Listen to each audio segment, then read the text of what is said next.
Jam sudah menunjukkan pukul 9 malam saat Arapa sampai di rumah. Karena keluar bersama sang ayah, jadilah Arapa pulang terlambat dan dipastikan nenek dan kakeknya sudah cemas. Assalamualaikum, ucap Arapa setelah sampai di rumah. Di ruang tamu, sudah ada nenek dan kakeknya yang menunggu Arapa. Waalaikumsalam, kamu ini kemana saja toh, Nduk? Jam segini kok baru pulang? Tanya sang nenek. Maafin Ara ya nek, kata Arapa sambil mencium tangan nenek dan kakeknya, lalu ikut duduk di atas sofa bersama sang kakek. Ditelepon gak bisa, kamu ini memangnya kemana saja? Kini giliran sang kakek yang bertanya. Maaf kek, tadi HP Ara mati, jadi Ara gak tahu kalau tadi ada telepon dari rumah, kata Arapa diakhiri dengan senyum untuk membujuk sang kakek yang sedang merajuk. Gak usah senyum-senyum sama kakek, udah gak mempan, ucapnya sambil terus membaca koran di tangannya. Ya kok gitu sih, jangan marah dong kek, Ara janji gak akan lupa, gak akan pulang telat lagi, bujuk Arapa.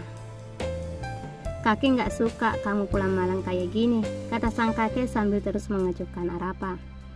Ara janji kek ini yang terakhir Ara pulang malam, ujar Arapa terus berusaha membujuk sang kakek. Ya udah, kakek maafin kamu, tapi janji jangan pulang malam lagi ya. Siap kek, kata Arapa dengan semangat 45, lalu memeluk sang kakek. Sang kakek membalas pelukan cucunya itu dan mencium kening Arapa.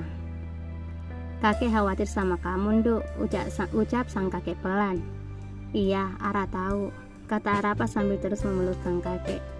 Tuh, dengerin, kakek sama nenek tuh khawatir kalau kamu pulang malam seperti ini, kata sang nenek sambil menaruh toples berisi makanan ringan di atas meja. Iya nenek sayang, ucap Arapa lalu gantian memeluk sang nenek. Oh iya, ada seseorang yang mau ketemu sama nenek dan kakek, kata Arapa setelah melepas pelukannya dengan sang nenek. Siapa? Tanya kakek. Sebentar, Arapa langsung lari keluar rumah. Kakek dan nenek yang melihat tingkah Arapa itu langsung dibuat heran. Ini yang mau ketemu sama nenek dan kakek, kata Arapa sambil menunjuk ke arah seseorang yang masih berada di balik pintu. Siapa Ra? Ayo suruh masuk, perintah sang nenek. Perlahan orang di balik pintu itu berjalan masuk ke dalam rumah. Kakek dan nenek langsung berdiri saking kagetnya melihat orang yang mereka lihat itu. Raffi, kata nenek pelan setelah melihat mantan suami putrinya. Bapak, ibu, katanya Kiko. Raffi langsung berjalan dan berniat menyelami mantan ayah dan ibu mertuanya itu. Tapi di luar dugaan, Pak Broto langsung menarik tangannya saat hendak disalami oleh Raffi. Untuk apa kamu datang ke sini? Tanya Pak Broto ketus pada Raffi. Saya mau minta maaf, Pak. Minta maaf untuk apa? Belum puas kamu menyakiti putri saya. Kini suara Pak Broto mulai meninggi. Saya tahu saya salah, Pak. Oleh karena itu saya datang ke sini. Saya mau memperbaiki semua yang sudah saya perbuat dulu. Ayah benar kek, ayah datang ke sini mau minta maaf sama kakek dan nenek, kata Arapa mencoba membantu ayahnya. Kamu tidak usah membela orang ini, karena orang inilah bunda kamu hancur selama bertahun-tahun. Kini Pak Broto benar-benar emosi.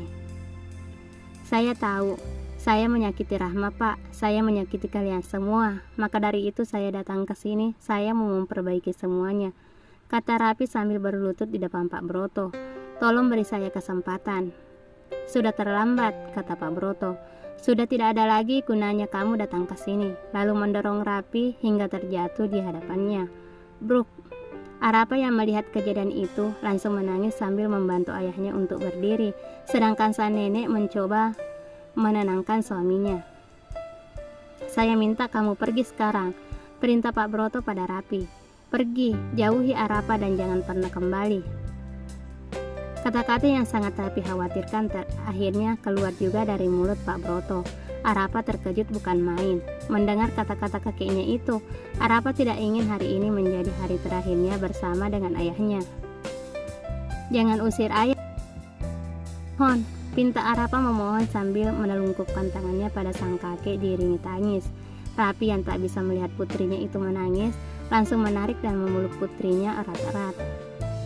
Dulu saya memang salah karena telah meninggalkan Rahma, tapi sekarang saya tidak akan mengulangi kesalahan saya itu dengan meninggalkan anak saya Arapa, ucapnya sambil terus memeluk Arapa. Jika Bapak meminta saya pergi, maka itu hanya akan menyakiti seorang wanita lagi, yaitu cucu Bapak sendiri, katanya lalu melepas pelukannya dengan putrinya, lalu berjalan mendekati Pak Broto. Seperti Bapak yang sangat menyayangi Rahma, di sini saya juga sangat menyayangi Arapah, katanya di hadapan Pak Broto.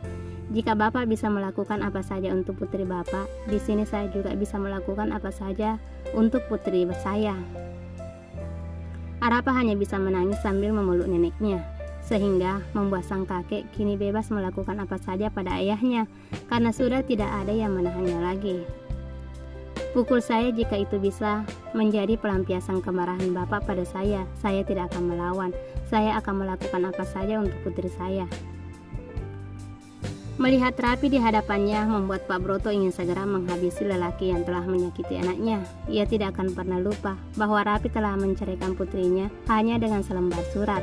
Selembar surat yang membuat dirinya harus melihat putrinya hancur bertahun-tahun. Pak Broto mengangkat kepala tangannya dan hendak meninju wajah Rapi. Rapi hanya bisa pasrah sambil memejamkan matanya. Ia akan menerima apapun yang dilakukan Pak Broto demi putrinya. Tapi di luar dugaan, ternyata bukan tinjuan yang ia terima, melainkan sebuah pelukan dari Pak Broto. Kamu memang bukan suami yang baik untuk Rahma, kata Pak Broto lalu melepaskan pelukannya. Tapi kamu ayah yang baik untuk Arapah, katanya sambil menepuk punggung Rapi. Saya memaafkan kamu karena saya menyayangi cucu saya. Rapi tersenyum. Begitupun dengan Arapah dan neneknya. Rapi langsung menyalami tangan Pak Broto dan mencium tangannya. Terima kasih Pak, terima kasih, kata Rapi pada Pak Broto. Setelah itu Arapah langsung memeluk sang kakek. Terima kasih kek, Ara sayang kakek. Kakek juga sayang kamu Nduk, balas sang kakek sambil memeluk cucu kesayangannya itu. Malam ini akan menjadi malam yang tak akan pernah bisa Arapah lupakan. Malam ini telah merubah semuanya. Dendam telah hilang dan berubah menjadi kebahagiaan bagi semua orang. Bahkan tangis pun berubah menjadi tawa bahagia.